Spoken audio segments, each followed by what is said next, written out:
حمد و ثنا کے بعد اس کے انبیاء کرام کی مقدس جماعت اور اس جماعت کے سرخیل و سرتاج نبی آخر الزمان احمد مجتبیٰ محمد مصطفیٰ صلی اللہ علیہ وسلم پر اللہ رب کریم کی طرف سے کروڑہا اور لکھوکھا درود و سلام نازل ہوں۔ اللہم صلی علی محمد وعلی آل محمد کما صلیت علی ابراہیم وعلی آل ابراہیم انک حمید مجید۔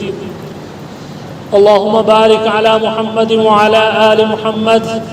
کما بارکت علی ابراہیم وعلی آل ابراہیم انک حمید مجید۔ محترم بزرگوں اور بھائیوں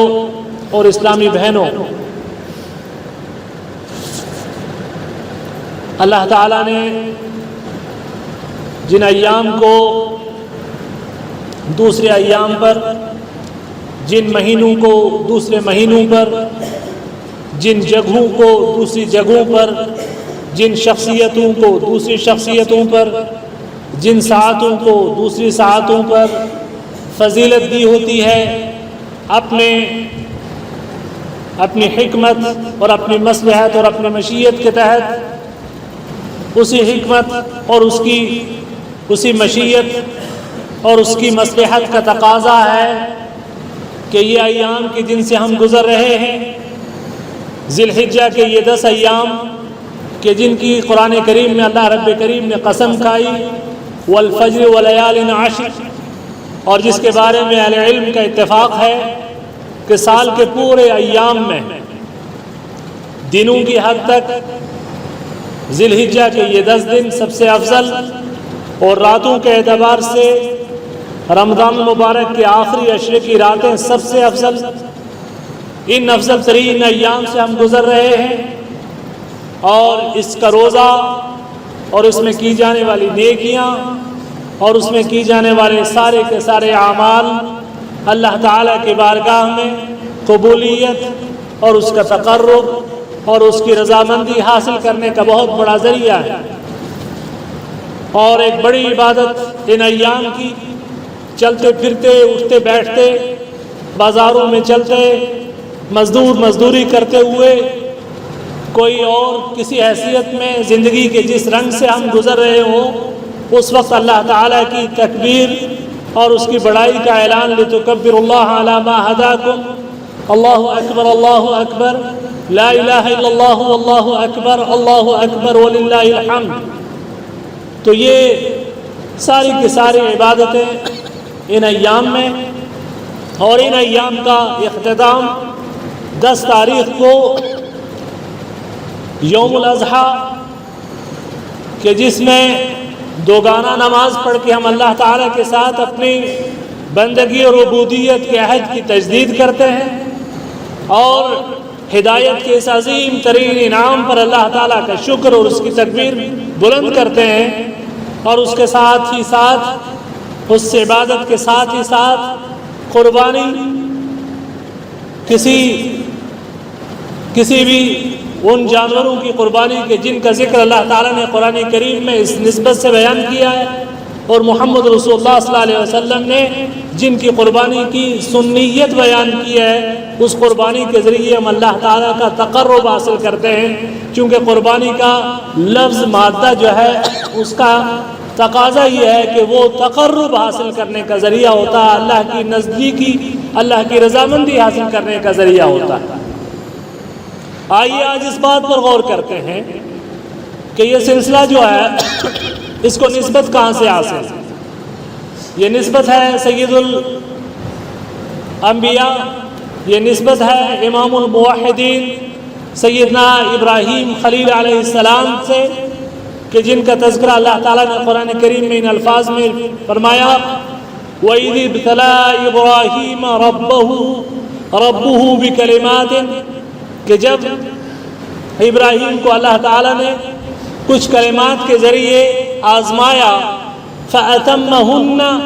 تو انہوں نے ان کلمات کو پورا کر دیا، ان آزمائشوں میں وہ پورے اترے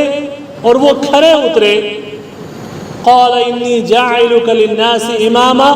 تو اللہ نے فرمایا کہ بے شک میں تجھے تمام انسانوں کے لیے امام بنانے والا ہوں۔ تمام انسانوں کے لیے امامت تھی سیدنا ابراہیم امام الموحدین علیہ السلام کی، اور اس کے لیے بڑی قربانیاں دی ہیں انہوں نے، اور وہ قربانیاں سیدنا حضرت عبداللہ ابن عباس رضی اللہ تعالیٰ عنہ فرمایا کرتے تھے کہ ما قام بدین اللہ کلہ الا ابراہیم علیہ السلام، کہ دین کو حقیقی معنی میں قائم کرنے کا جو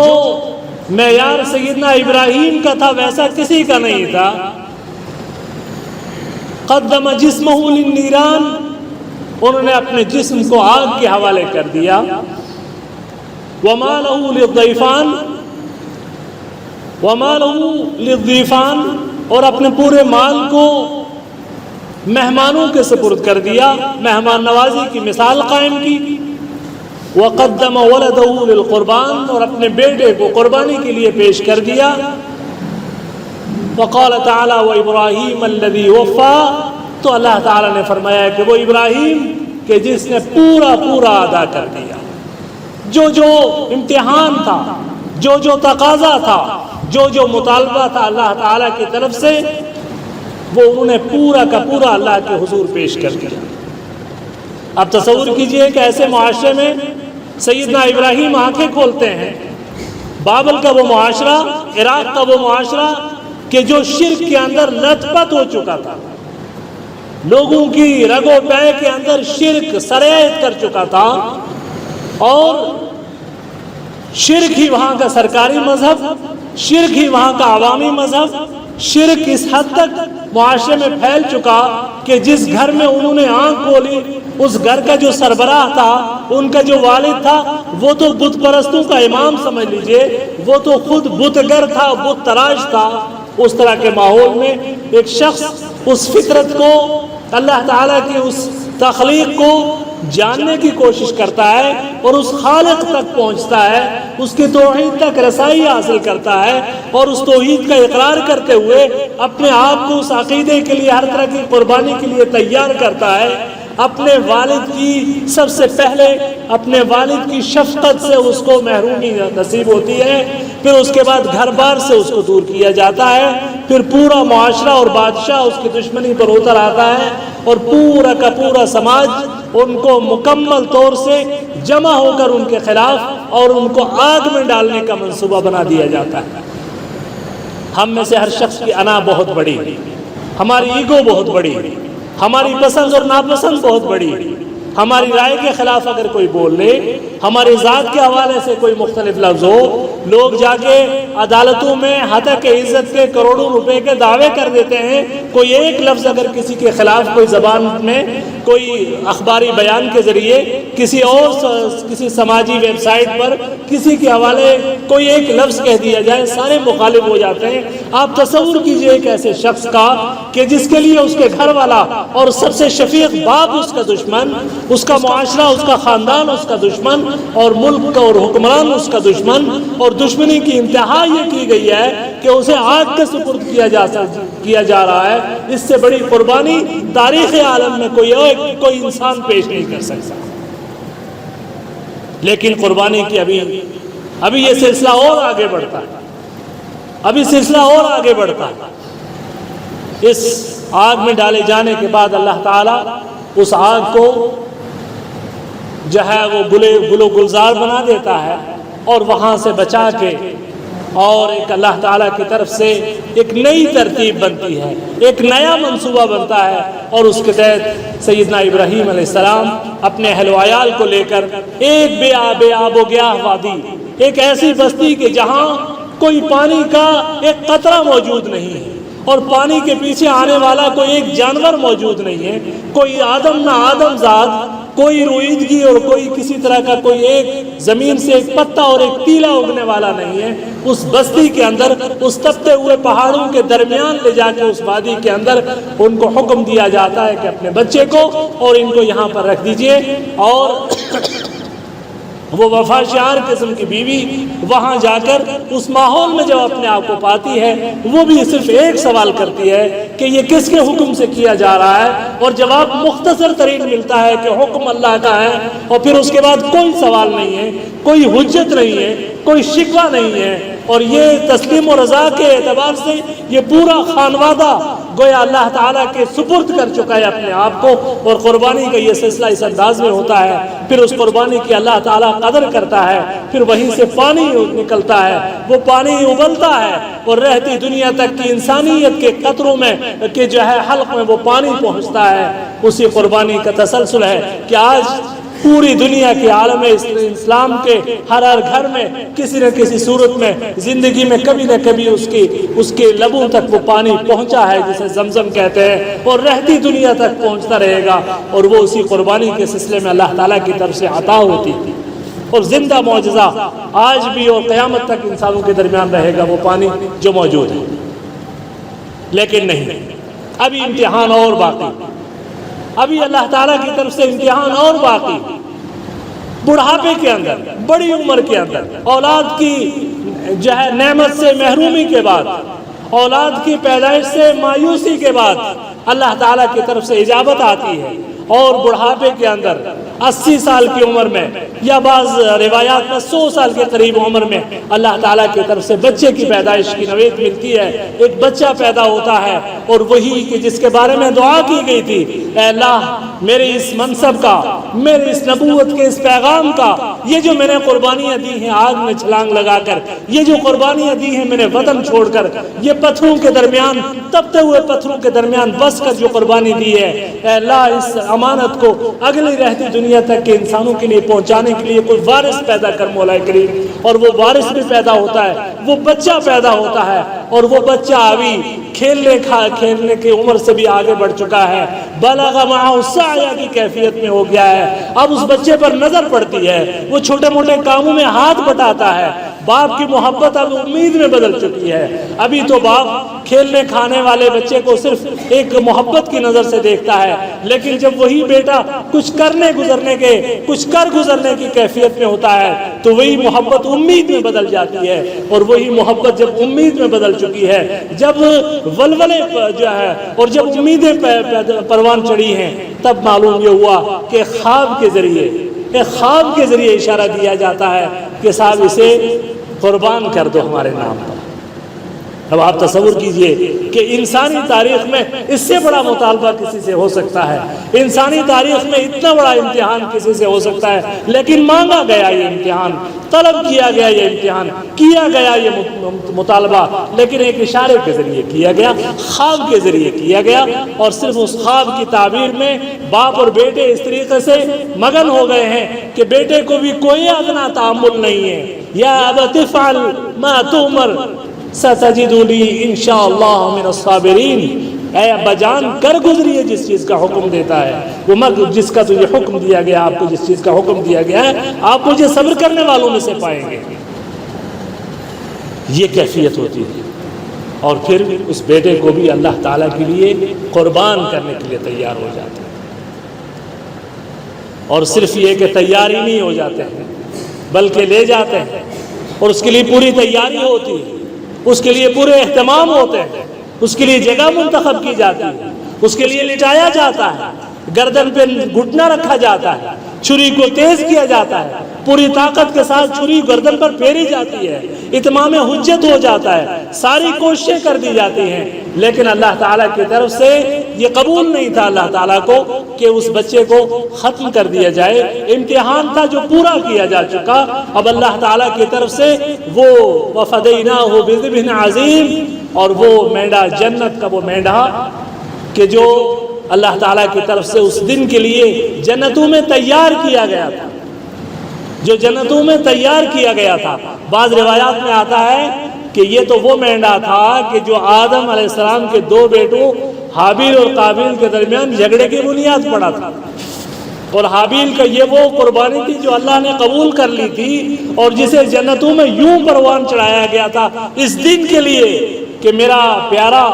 جب اپنے بیٹے کو قربان کرنے کے لیے تیار ہوگا تو ہم اس وقت اس کو سامنے لا کر اس کو ذبح کر دیں گے. اور اس کے لیے اور بعض روایات میں آتا ہے کہ وہ اتنا خوبصورت، اتنا فربا، اتنا بہترین قسم کا وہ جانور تھا کہ اس کے سینگ کعبۃ اللہ کے اندر لٹکا دیے گئے تھے، جو کسی بعد میں کسی حادثے کی نظر ہو گئے. تو یہ سب کچھ اللہ تعالیٰ کی طرف سے اللہ نے فرمایا وَفَدَيْنَاهُ بِذِبْحٍ عَظِيمٍ، ذبح عظیم کے ذریعے اللہ تعالیٰ نے فدیے کے طور پر یہ کبش جو ہے اور یہ مینڈا تیار کیا. یہ سارا کچھ کیا تھا؟ یہ تسلیم و رضا تھا. یہ اللہ تعالیٰ کے لیے اپنی جان کو قربان کرنے، اپنی انا کو قربان کرنے، اپنے سب کچھ نفس اور نفیس کو قربان کرنے کا جذبہ تھا. اور یہ عظیم قربانی تھی کہ جس قربانی کے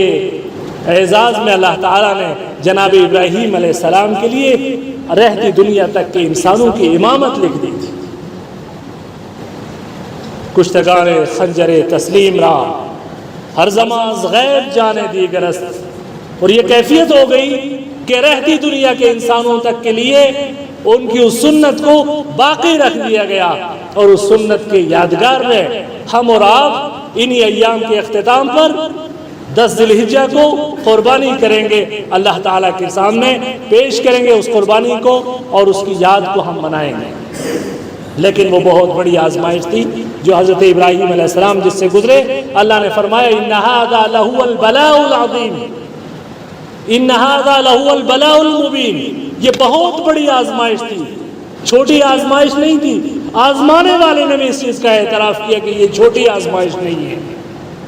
قدم جسمہ للنیران، اپنے جسم کو آگ کے سپرد کر دینا.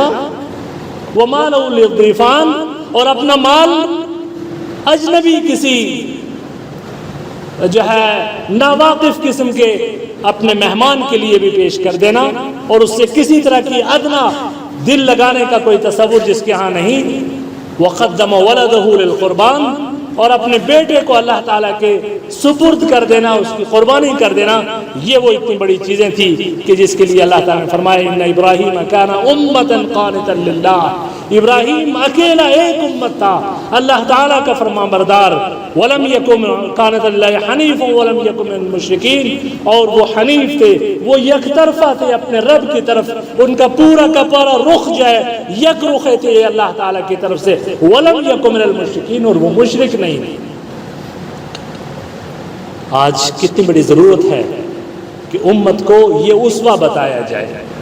امت کو یہ اسوہ دکھایا جائے، امت کو یہ نمونہ یاد دلایا جائے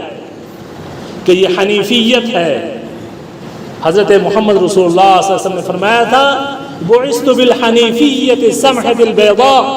مجھے حنیفیت کے ساتھ بھیجا گیا ہے، دین حنیف کی طرف کے ساتھ بھیجا گیا ہے. اور محمد رسول اللہ صلی اللہ علیہ وسلم کو اللہ تعالیٰ نے فرمایا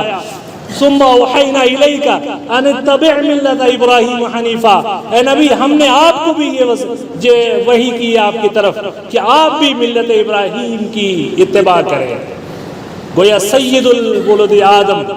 سید الانبیاء اور امام الانبیاء محمد رسول اللہ صلی اللہ علیہ وسلم کو بھی یہ تلقین کی جا رہی ہے کہ آپ بھی ابراہیم علیہ السلام کے طریقے کی پیروی کریں. آج امت کو ضرورت ہے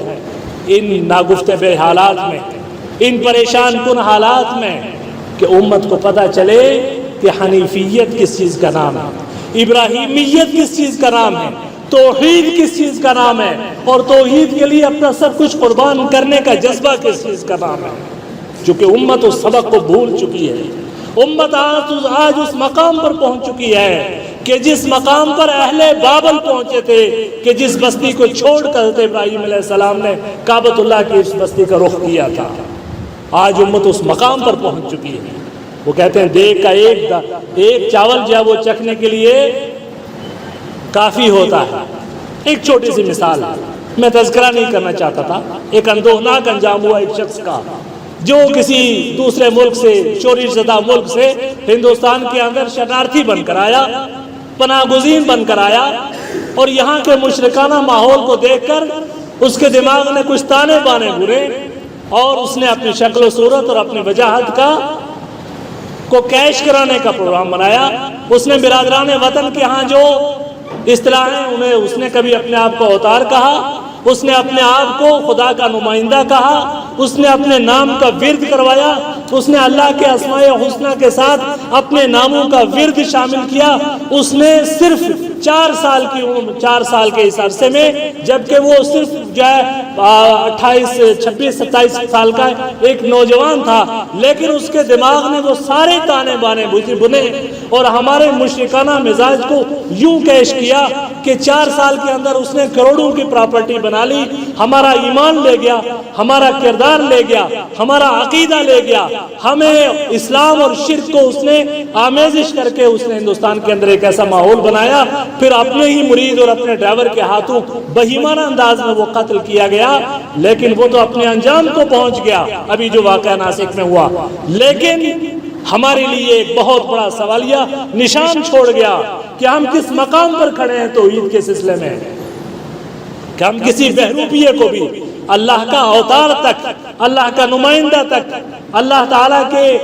ساری صفات کا حامل تک قرار دے کر اولیاء اللہ کی محبت، اہل بیت اعظام کی محبت کے نام پر، اور اس سے اپنے عقیدے سے، اپنے ایمان سے، حضرت ابراہیم علیہ السلام کی اس وراثت سے کہ جس وراثت کے لیے انہوں نے اتنی بڑی قربانیاں دی تھی، اس وراثت سے اس طریقے سے ہم ہاتھ دھو سکتے ہیں کہ بالکل اس جگہ میں پتہ چلے کہ وہ جو یہاں کے برادران وطن ہیں کہ جن کے بارے میں ہم مختلف الفاظ کہتے ہیں، ان میں اور ہم میں کوئی فرق واقع نہیں۔ یہ ایک ٹیسٹ کیس تھا ہندوستان کے مسلمانوں کا کہ ہم کس مقام پر کھڑے ہیں، اور یہ نہ پہلا ٹیسٹ ہے نہ آخری ٹیسٹ ہے، کل کوئی اور آئے گا، پرسوں کوئی اور آئے گا، اسی طریقے سے ہمارے ایمان کو اور ہمارے عقیدے کو یوں ہی جو ہے وہ زخم پہنچاتا ہوا ہماری آبرو اور عزتوں اور مالوں کو لوٹتا ہوا چلا جائے گا، اور ہم کھڑے کے کھڑے رہ جائیں گے، چونکہ ابراہیمی وراثت سے ہم دور ہو چکے ہیں۔ ابراہیمی وراثت ہمارے لیے اب دھبا بن چکی ہے، اس کو مختلف نام دے کر ہم نے بدنام کر دیا ہے، اس کے مختلف ٹائٹل ہم نے متعین، انگریز نے جو ٹائٹل دیا تھا وہ ٹائٹل ہم نے اس کے لیے رکھا ہے، کبھی اس کو آپ وہابیت کہہ دیتے ہیں، کبھی آپ اس کو ناصبیت کہہ دیتے ہیں، کبھی آپ اس کا کوئی اور نام رکھ کے اس کو بدنام کرتے ہیں۔ جو حنیفیت تھی، جو ابراہیمیت تھی، جو ورثہ تھا انبیاء کا، جس ورثے کی اتباع کی جناب محمد رسول اللہ صلی اللہ علیہ وسلم کی کو بھی اللہ تعالیٰ نے نصیحت فرمائی تھی، امت کہاں کھڑی؟ اس مقام پر اب یہ عید قربان آ رہی ہے، اور اس کا وہ جو اصل پیغام ہے، کچھ لمحوں کے لیے اگر وہ تصور ہمارے ذہن میں اگر تازہ ہو جائے اور توحید کا وہ تصور ہمارے اندر آ جائے کہ ہم قربانی کر رہے ہیں تو اللہ تعالیٰ کے لیے، اس کی توحید کے لیے۔ اللہ نے فرمایا كَذَلِكَ سَخَّرَ لَكُمْ لِتُكَبِّرُوا اللَّهَ عَلَى مَا هَدَاكُمْ وَبَشِّرِ الْمُحْسِنِينَ۔ اللہ تعالیٰ نے اس جانوروں کو تمہارے لیے مسخر کیا ہے، ان کے اوپر گردن کی، ان کی گردن پر چھری تم پھینک کر اللہ تعالیٰ کی تکبیر بلند کرو، اس کے ایک ہونے اور اس کے اکیلے ہونے کا اقرار کرو، اور اس کے سب سے بڑے اور عظیم ہونے کا اقرار کرو۔ یہ پہلا سبق ہے قربانی کا، کہ اللہ تعالیٰ کی تکبیر اور اس کی توحید کا تصور ہمارے ذہنوں کے اندر زندہ اور سلامت ہو جائے اور ہم شرک سے بچ جائیں، چونکہ سیدنا ابراہیم کے بارے میں اللہ فرمایا وَلَمْ يَكُن مِنَ الْمُشْرِكِينَ، وہ مشرک نہیں تھے، وہ موحد تھے، اور ہم شرک کے اس مقام تک پہنچ چکے ہیں۔ اور دوسرا سبق جو اس قربانی کا ہے حضرت، اور یہی جو سبق تھا پہلا توحید کا، اس کو حضرت ابراہیم نے مزید واضح کرتے ہوئے فرمایا تھا قُلْ إِنَّ صَلَاتِي وَنُسُكِي وَمَحْيَايَ وَمَمَاتِي لِلَّهِ رَبِّ الْعَالَمِينَ لَا شَرِيكَ لَهُ وَبِذَلِكَ أُمِرْتُ وَأَنَا أَوَّلُ الْمُسْلِمِينَ۔ کہہ دیجئے کہ میری نماز، میری مالی اور بدنی ہر طرح کی عبادتیں، اور میرا جینا اور مرنا سب اللہ وحدہ لا شریک کے لیے ہے، اور مجھے اسی بات کا حکم دیا گیا ہے، اور میں پہلا مسلمان ہوں، اپنے رب کے لیے اپنے فرمانبردار ہونے کا اعلان کرتا ہوں، اور سب کو اس بات کی تلقین کرتا ہوں کہ سارے کے سارے ویسے ہو جائیں۔ تو توحید کی اقامت اس قربانی کا سب سے پہلا سبق ہے، سب سے عظیم سبق ہے۔ یہ سبق ہمارے ذہن میں تازہ ہو کہ جب اس جانور کے اوپر ہم چھری پھیریں، اور اس کے بعد پھر ایک دوسرا سبق جو اس قربانی سے ہمیں حاصل ہوتا ہے، وہ اپنے مال کو اور اپنے پاس دی ہوئی اللہ تعالیٰ کی نفیس چیزوں کو اللہ کے لیے قربان کرنے کا جذبہ ہوا۔ چونکہ انسان کے اندر اللہ نے مال کی محبت رکھی ہے، وَتُحِبُّونَ الْمَالَ حُبًّا جَمًّا، تمہیں مال سے بہت محبت ہے، اور اس مال کی محبت کو تمہارے اندر سے نکال کر اور تمہیں اس بات کے لیے آمادہ کیا جا رہا ہے کہ تم اللہ کے راستے میں اپنے کمائی سے کچھ نکالو اور اسے خرچ کرو اور قربان کرو۔ ہم اپنی تمام خواہشات کے لیے دنیا کی ہر طرح کی چیزیں قربان کر دیتے ہیں۔ چھوٹے بچے کی ایک چھوٹی سی فرمائش پر مہنگے سے مہنگے گیجٹ ہم اپنے گھر کے اندر لے آتے ہیں، ہمارے گھر بھرے ہوئے ہیں سامانوں سے، لیکن جب قربانی کا معاملہ آتا ہے، کوئی صاحب نصاب ہونے کا بہانہ کرتا ہے، کوئی کسی قرضدار ہونے کا بہانہ کرتا ہے، کوئی کسی اور بہانے سے پیچھے ہٹنے کی کوشش کرتا ہے، اور یہ ایک نیا فتنہ آج کے دور میں آ گیا ہے۔ لوگوں نے چھوٹی چھوٹی تصویریں لگانے شروع کر دی ہیں کہ صاحب قربانی کے لیے میرا پروگرام تھا کہ میں اس سال جانور خریدوں گا، میں نے دیکھا کہ بہت گرمی ہے، لوگ پانی کے لیے تڑپ رہے ہیں، میں نے واٹر فریج لگا دیا ہے، واٹر کولر لگا دیا، میں سمجھتا ہوں کہ اس سے بڑا کوئی کام نہیں۔ اور کچھ لوگ پیغام کر دے رہے ہوتے ہیں میرا پروگرام تھا کہ میں قربانی کروں، لیکن میں نے دیکھا کہ میرے پڑوس میں ایک بچی کی شادی کا معاملہ ہے اور بچی کا باپ شادی کے لیے پریشان ہے، میں نے اپنے سارے پیسے جو طے کیے تھے وہاں میں نے دے دی، میں سمجھتا ہوں کہ یہ سب سے بڑی قربانی تھی جو میں نے دے دی۔ اور اس طرح کے پیغامات کے ذریعے لوگوں کو اللہ تعالیٰ کی اس عبادت سے دور کرنے کی پلاننگ کی جاتی ہے۔ اور یہی وہ لوگ ہیں، یہ وہی منافق لوگ ہیں کہ جو 1.5 لاکھ کے موبائل خرید کر اور اس کے جو ہے تصویریں اخباروں میں چڑھاتے ہیں، اپنے جو ہے اپنے اکاؤنٹس پہ چڑھاتے ہیں کہ صاحب ہم نے آج یہ خریدا۔ ابھی ہمارے پڑوسی ملک کے اندر ایک بڑا دانشور، اس کی کچھ دن پہلے یہ پوسٹ آئی اس طرح کی کہ اس مال کو یوں نہ ضائع کرو جانوروں کو ذبح کرنے میں، بلکہ غریبوں اور مسکینوں کو دو، اور اس کے صرف ایک ہفتے کے بعد وہ اپنی بیوی کے ساتھ پیرس کی گلیوں میں فوٹو کھنچوا رہا ہے کہ میں اپنی محبوب بیوی کے ساتھ پیرس جو خوبصورتی کا شہر ہے یہاں آیا ہوا۔ یعنی وہ پیرس گھومنے کے لیے اس کے پاس پیسے ہیں، لیکن قربانی کے لیے جو اللہ تعالیٰ کی طرف سے جو عبادت ہے، اس عبادت کے سلسلے میں اس کے ذہن میں یہ ہے کہ یہ ایک فضول چیز ہے، یہاں پیسے نہیں خرچ کرنے چاہیے، کسی اور جگہوں میں خرچ کریں۔ حالانکہ حقیقت یہ ہے کہ جو ماہرین معاشیات ہیں ان تک کا کہنا ہے کہ اس کے ذریعے، اس قربانی کے ذریعے جو مالی لین دین ہوتا ہے، جو اموال گردش میں ہوتے ہیں، اس کی وجہ سے ہزاروں اور لاکھوں اور کروڑوں لوگوں کو فائدہ پہنچتا ہے، ان چرواہوں کو فائدہ پہنچتا ہے، قصائیوں کو فائدہ پہنچتا ہے، مزدوروں کو فائدہ پہنچتا ہے، مارکیٹ میں پیسے کی گردش ہوتی ہے، اس گردش کے ذریعے معاشی طور پر جو ہے فائدے پہنچتے ہیں، اور پھر اس کے بعد غذائی قلت کے شکار کچھ لوگ، وہ طبقے کے جن تک گوشت نہیں پہنچتا، یہ نفیس ترین اللہ تعالیٰ کی طرف سے عطا کرتا ہے غذا جو نہیں پہنچتا، اس موقع پر وہ پہنچتے ہیں۔ گویا ایک عبادت کی بجا آوری کے نتیجے میں لاکھوں کروڑوں لوگ مستفید ہوتے ہیں، اور لوگ اس سے ورغلانے کی اور اس سے برگشتہ کرنے کی کوشش کرتے ہیں۔ ہم بلا سوچے سمجھے اس طرح کی کسی بھی پوسٹ کو دیکھ کے شیئر کرتے ہیں کہ صاحب یہ بڑی اچھی بات کہی ہے اس نے، کہ کیا ضرورت ہے جانور قربانی کرنے کی، یہ اس طرح کے کام کر لیے جائیں۔ بھئی آپ کے پاس گنجائش ہے وہ بھی کیجئے، وہ بھی یقیناً بہت ضروری چیزیں ہیں۔ پانی کا صدقہ سب سے افضل ترین صدقہ ہے، کسی کی مصیبت میں پہنچنا افضل ترین کام ہے۔ اللہ کے رسول صلی اللہ علیہ وسلم فرمایا کہ من فرج عن مسلم کربتا فرج اللہ عنہ بها کربتا من کربات یوم القیامہ، کسی کی مصیبت اور کسی کی پریشانی کو دور کرنے کے لیے آپ اگر کسی طرح کی کوشش کرتے ہیں، قیامت کے دن اللہ تعالیٰ آپ کی پریشانیوں کا مداوع کرے گا۔ تو یقیناً بہت بڑی نیکی ہے کہ کسی کی شادی میں، کسی کی بیماری میں، کسی کی قرضداری میں، کسی کی مجبوری اور بھوک میں اس کا تعاون کیا جائے، یہ اپنی جگہ ہے، اس کا اپنا مقام ہے، لیکن قربانی سے بڑا عمل، قربانی کے دن اس سے بڑا عمل اور کوئی نہیں ہے۔ اس لیے اللہ کے رسول صلی اللہ علیہ وسلم فرمایا کرتے تھے کہ اس دن کی سب سے بڑی دو عبادتیں ہیں، العج والسج۔ العج والسج یعنی اللہ تعالیٰ کی تکبیر بلند کرنا اور قربانی ذبح کرنا، خون بہانا، یہ دو عمل اس دن کے لیے اللہ تعالیٰ کو سب سے زیادہ پسندیدہ ہے۔ تو ایک دوسرا سبق جو قربانی کا ہے وہ یہ ہے کہ اپنے مال کو اللہ کے راستے میں اس کے بتائے ہوئے طریقے کے مطابق، اس کے بتائے ہوئے طریقے کے مطابق، اس کی بتائی ہوئی مدعو کے مطابق خرچ کیا جائے، اور اس کے بعد پھر اپنے مال کو جو چیز ہم اپنے ذاتی مال سے جس چیز کو قربان کر رہے ہیں اس میں فقراء اور مساکین کا حصہ متعین کیا جائے، ان تک پہنچایا جائے۔ اللہ کے رسول صلی اللہ علیہ وسلم فرمایا فَكُلُوا وَادَّخِرُوا وَتَصَدَّقُوا، کھاؤ۔ اللہ تعالیٰ کھانے سے نہیں منع کرتا، آپ اپنے گھر میں جتنا آپ کھانا چاہتے ہیں اپنے ارمان پورے کریں، آپ اپنا اس کو جو ہے ذخیرہ کرنا چاہیں، فریج میں رکھنا چاہیں بالکل رکھ سکتے ہیں، شریعت آپ کو منع نہیں کرتی، لیکن فرمایا وَتَصَدَّقُوا، اس میں سے صدقہ بھی کرو۔ گویا 3 حصے ہیں، ایک حصہ اپنے لیے، ایک جو ہے فقراء اور مساکین کے لیے اور رشتہ داروں کے لیے۔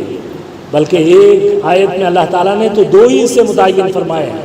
فَكُلُوا مِنْهَا وَاطْعِمُوا الْقَانِعَ وَالْمُعْتَرَّ، اس سے کھاؤ اور اس کے بعد کھلاؤ ان کو کہ جو غریب اور مسکین ہیں، اور وہ کہ جو مانگتے جو معتر ہیں، کہ جو قربانی کے موقع پر آ گئے ہیں، وہ اپنی زبان سے مانگ نہیں سکتے لیکن وہ حاجت مند ہیں، ان تک بھی پہنچاؤ۔ اور دوسری جگہ فرمایا وَاطِعِمُوا الْبَائِسَ الْفَقِيرَ، اور غریبوں اور مسکینوں کو کھلاؤ۔ یہ کون سی قربانی ہے؟ سارا کا ساری قربانی آپ کے گھر کے اندر، آپ کے فریج کے اندر مزین ہو جاتی ہے، مہینے 2 مہینوں کے لیے۔ آپ رشتہ داروں میں جتنا دیتے ہیں اتنا واپس آ جاتا ہے۔ آپ نے 10 کلو باہر دیا، 10 کلو واپس گھر آ جاتا ہے، چونکہ حصے دار جن لوگوں کو آپ اور ہم حصہ دیتے ہیں وہ متعین ہوتے ہیں، جتنا ہم دیتے ہیں اتنا وہاں سے آ جاتے ہیں۔ جتنی بوٹیاں گن کر دی اتنی بوٹیاں گن کر آ گئی، تو گویا کچھ بھی تو آپ کا خرچ نہیں ہوا، آپ نے خوب ڈٹ کے کھا لیا، لیکن غریبوں کو کیا دیا، مسکینوں کو کیا دیا، فقیروں کو کیا دیا، ان کو پکا کر کھلائے۔ سیدنا عثمان رضی اللہ تعالیٰ عنہ فرمایا کرتے تھے کہ مجھے سب سے زیادہ جو عبادت پسند ہے وہ یہ ہے کہ میں کھانا پکا کر لوگوں کو کھلاؤں، میں کھانا پکا کر لوگوں کو کھلاؤں۔ اس موقع پر یہ مثال بھی قائم کیجئے کہ نہ صرف یہ کہ خود کھائیے بلکہ دوسروں کو کھلائیے، ضرورت مندوں کو تلاش کیجئے، ان تک پہنچانے کی کوشش کیجئے۔ وہ جن کے گھر میں پورا سال گوشت نہیں پہنچتا یا مہینہ پہنچتا ہے، عرصے کے بعد پہنچتا ہے، ان تک گوشت پہنچنا چاہیے۔ یہی قربانی کی روح ہے۔ اگر اس میں کوئی کمی ہے تو سمجھ لیجئے کہ یہ گوشت چوری ہے، اللہ کو پسند نہیں ہے۔ فرمایا لن ینال اللہ لحومها ولا دماؤها ولكن يناله التقوى منکم، اللہ کو تو تمہاری اس قربانی کا نہ خون پہنچتا ہے نہ گوشت پہنچتا ہے، اللہ کو تو تقوی پہنچتا ہے۔ اور تقوی وہی جذبہ ہے کہ جس کے تحت آپ ہمدردی کرتے ہیں، غم گساری کرتے ہیں، دوسرے کی تک جو ہے چیز پہنچانے کی کوشش کرتے ہیں۔ تقوی یہ نہیں ہے کہ آپ سارا کا سارا خود کھائیں اور مہینوں کے لیے اپنے گھروں کے اندر فریجوں میں جما دیں۔ یہ ہم نے عبادتوں کی روح کو مسخ کر دیا ہے، جس طریقے سے ہم نے توحید کو مسخ کر دیا تھا، باقی عبادتوں کی روح کو بھی ہم نے مسخ کر دیا ہے، اور اس کے اندر ریاکاری اور اس طرح کی چیزیں شامل کر دی۔ اور اس کے بعد ایک اور چیز جو اس قربانی کا سبق ہے، اللہ تعالیٰ کے شعائر کا احترام۔ اللہ تعالیٰ کی طرف سے جو عبادتیں متعین کی گئی ہیں، اللہ تعالیٰ کی طرف سے جو علامتیں متعین کی گئی ہیں، یہ شعائر اللہ کہلاتا ہے۔ مسجدیں اللہ کا شعار ہے، نماز اللہ کا شعار ہے، زکوٰۃ و قربانی اور حج اللہ کا شعار ہے، قرآن کریم اللہ کا شعار ہے، محمد رسول اللہ صلی اللہ علیہ وسلم اعظم الشعائر ہیں، سب سے بڑا شعار ہے اللہ تعالیٰ کی ذات اور اس کی ذات کا حوالہ ہے۔ ان کا احترام اس قربانی کا ایک سبق ہے۔ اور شاعر اللہ کے احترام کا یہ تقاضا ہے کہ جو جانور ہے وہ بہت خوبصورت ہو، جو جانور ہے وہ اچھا ہو، وہ دو دانتا ہو، وہ کسی طرح کے عیب میں نہ ہو۔ اللہ کے رسول صلی اللہ علیہ وسلم نے فرمایا تھا کہ 4 قسم کے عیب ایسے ہیں کہ اس طرح کا عیب دار جانور بالکل نہیں لگتا۔ اربعۃ لا تجوز فی الاضاحی، 4 طرح کے عیب دار جانور قربانی میں بالکل نہیں لگتے۔ العوراء البین عورها، کہ وہ جانور کے جو کانا ہے اور جس کا کانا پن ظاہر ہے، چنانچہ ایک آنکھ کا جو معذور ہے اسے کانا کہتے ہیں، گویا آنکھوں کے، اگر کسی کی دونوں آنکھیں گئی ہیں تو گویا وہ تو بدرجہ اولا،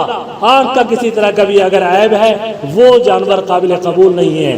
والمریضۃ البین مرضها، اور ایسا جانور کہ جس کے جو بیمار ہے جس کی بیماری ظاہر ہے کہ لگتا ہے کہ یہ بیمار ہے، کسی طرح کی بھی اس کی بیماری ہے، اس طرح کا جانور اللہ تعالیٰ کے ہم جو ہے قربانی کے لیے قابل قبول نہیں ہے۔ والعرجاء البین ضلعها، اور وہ جانور کے جو لنگڑا ہے یا ایک یا دو ٹانگوں سے معذور ہے وہ قابل قبول نہیں ہے، اس کی قربانی نہیں لگے گی۔ اور فرمایا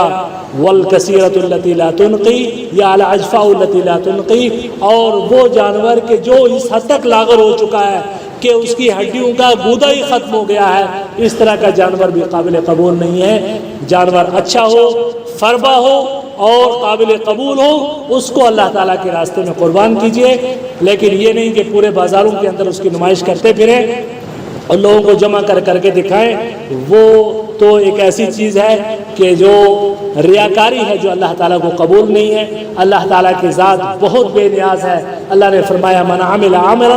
اشرک فیہ معی غیری ترکتہ وشرکہ، کہ جو آدمی بھی کوئی ایسا عمل کرتا ہے کہ جس میں میرے ساتھ کسی دوسرے کو شریک ٹھہراتا ہے، اور وہ شریک ٹھہرانا ریاکاری ہوتا ہے، دوسرے کی تعریف حاصل کرنا، تو فرمایا کہ میں اس کے عمل سے دستبردار ہو جاتا ہوں، نہ میں اس سے کوئی غرض رکھتا ہوں نہ اس کے عمل سے۔ لہٰذا اپنے اس جانور کو بہتر تو ہو لیکن اس میں کسی طرح کی ریاکاری نہ ہو، خالص اللہ تعالیٰ کے لیے عبادت کا وہ جذبہ کہ جو سیدنا ابراہیم علیہ السلام کے ساتھ تھا، اللہ تعالیٰ کے ساتھ غیر مشروط وفاداری کا، اللہ تعالیٰ سے غیر مشروط محبت کا، اللہ تعالیٰ کے لیے فداکاری کا جذبہ، اس جذبے کو اپنے اندر تازہ کیجئے۔ یہ امت جو شرک کے راستے پہ چل پڑی ہے، یہ امت اس موقع پر گویا یہ اسپیڈ بریکر ہے، یہ امت کے لیے اسپیڈ بریکر ہے۔ یہ شرک کے سفر میں، یہ مال کی محبت کے سفر میں، یہ ریاکاری اور خود غرضی کے سفر میں، یہ اپنی اس ڈگر سے ہٹنے کے سفر میں جو تیزی کے ساتھ چلے جا رہے ہیں، یہ کچھ بریکرز ہیں کہ جہاں ہم نے رکنے کا، یہاں ہم نے سوچنے کا، یہاں اپنے جو ہے اپنی منزل مقصود کی ازسر نو تعیین کا ہمارے لیے موقع ملتا ہے، اور ہم اس اپنے محور کی طرف، اپنے مرکز کی طرف دوبارہ گامزن ہونے کے لیے تیار ہوتے ہیں۔ اللہ تعالیٰ سے دعا ہے کہ اس مہینے کو، ان ایام کو اور اس عبادت کو ہمارے لیے عزت، سربلندی اور اللہ تعالیٰ کے لیے تقرب کا ذریعہ بنائے۔ اللہ تعالیٰ ہماری عبادتوں کو قبول کرے، ہماری مالی عبادتوں کو، ہماری بدنی عبادتوں کو، ہماری ہر طرح کے نظر و نیاز اور صدقے کو اللہ تعالیٰ قبول فرمائے۔ اپنے در سے وابستہ رکھے، اپنے در سے آشنا رکھے، اپنے در سے وابستہ رکھے، اپنے در سے آشنا رکھے، اور اپنے غیر کی آشنائی سے دور رکھے، اور توحید اور حنیفیت کا جو پیغام تھا سیدنا ابراہیم علیہ السلام کا، اس پیغام کو ہمارے ذہنوں میں تازہ رکھے۔ مولا کریم اے اللہ، اسی پیغام کے ساتھ، اسی جذبے کے ساتھ، اسی عبودیت کے جذبے کے ساتھ ہم تیرے دربار میں حاضر ہونا چاہتے ہیں۔ مولا کریم اے اللہ، تو ہمیں اس حال میں نہ بلا کہ ہم تجھ سے برگشتہ ہوں، تیرے دین سے برگشتہ ہوں، تیری توحید سے برگشتہ ہوں، تجھ سے نہ آشنا ہو۔ اگر تجھ سے نہ آشنائی ہوئی تو پھر وہاں کوئی آشنائی نصیب نہ ہوگی۔ اے اللہ، ہمیں ربنا لا تزغ قلوبنا بعد اذ ہدیتنا وہب لنا من لدنک رحمۃ انک انت الوہاب ربنا تقبل منا انک انت السمیع العلیم وتب علینا انک انت التواب الرحیم۔ یا اللہ، ہمارے جو بیمار ہیں اے اللہ، ان کو شفائے کاملہ عاجلہ کاملہ عطا فرما مولا کریم۔ اے اللہ، جو پریشان حال ہیں ان کی پریشانیوں کا مداوع فرما مولا کریم۔ قرض داروں کے قرض کی ادائیگی کی صورت فرما مولا کریم۔ جو دنیا سے جا چکے ہیں اللہ ان کی مغفرت فرما۔ اقول قولی ھذا واستغفر اللہ لی ولکم ولسائر المسلمین فاستغفروہ انہ هو الغفور الرحیم، وآخر دعوانا الحمد للہ۔